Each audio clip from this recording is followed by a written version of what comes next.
A temperate maritime climate means the British winter is never short of rain.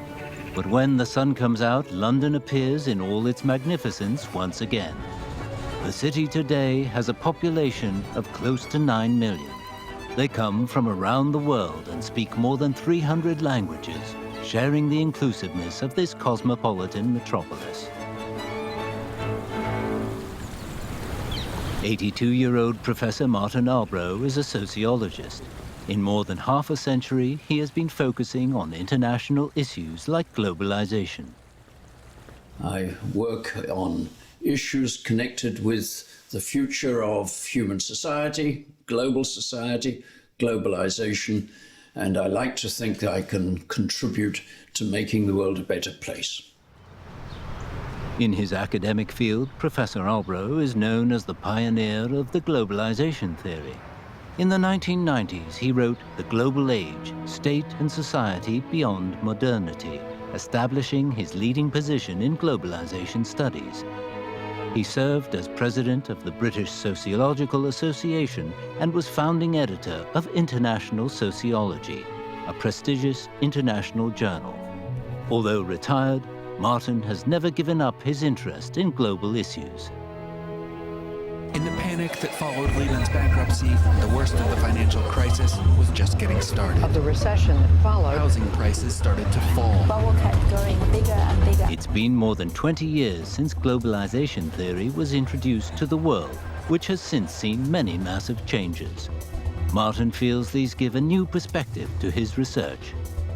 I think we're in a more dangerous place, the world, than it has been for quite some time. And one of the reasons is globalization, because what globalization, in particular economic globalization, does is it puts strains upon every national economy. And in particular, it increases inequality. In April 2015, a promotion for the book Xi Jinping, The Governance of China was held in London. Martin was invited to speak at the event. Reading the book, Martin learned about the BRI for the first time. I think it was probably a year or so before I really focused on it and thought, this is something interesting. And then, obviously, reading his speeches, you realized, wow, this is important. After the event, Martin started a new research project, a comparative study on globalization and the Belt and Road Initiative, based on Xi Jinping's book. There are many, many criticisms of Belt and Road from different quarters, but they're all the product of fear.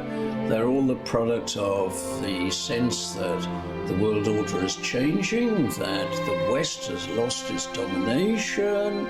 That objection arises out of the tensions in the West, which are the result of globalization. It's not the result of Belt and Road. As I say, Belt and Road is actually different from globalization. It uses globalization. During his research, Martin met with many visiting scholars from China.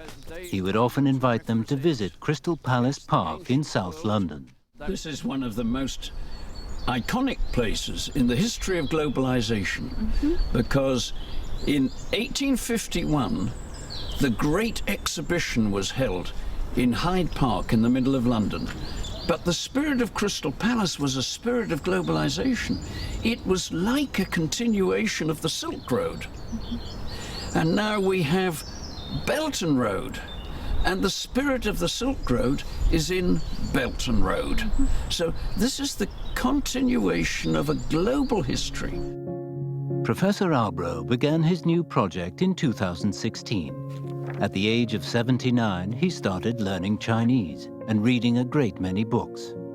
It was he who argued that the peasantry, the Chinese peasantry, ought to have the advantage of growing crops for themselves and benefiting from that, as well as contributing to the communal pot. Over the following 2 years, Martin interacted with scholars from many different fields, drawing inspiration from the clashes of ideas. He published his conclusions in a monograph, China's Role in a Shared Human Future, Towards Theory for Global Leadership. On April 15, 2018, a book launch took place at the London Book Fair for Martin's new volume. The book has 14 chapters, the first 4 of which elaborate on Albrow's interpretations of the Belt and Road Initiative.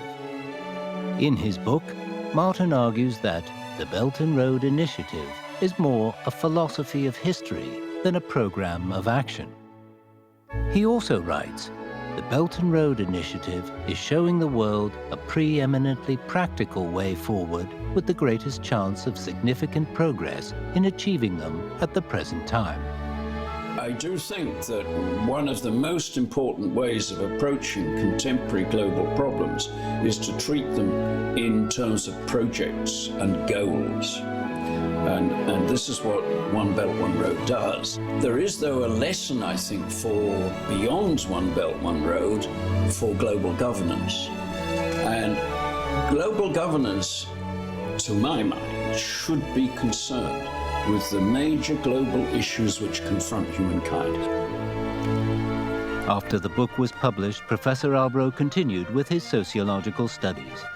Whenever asked about his opinion about the BRI, he answers with words to this effect. When you talk about a shared human future, you talk about the things that we can do together in the future, not a future where we're all the same.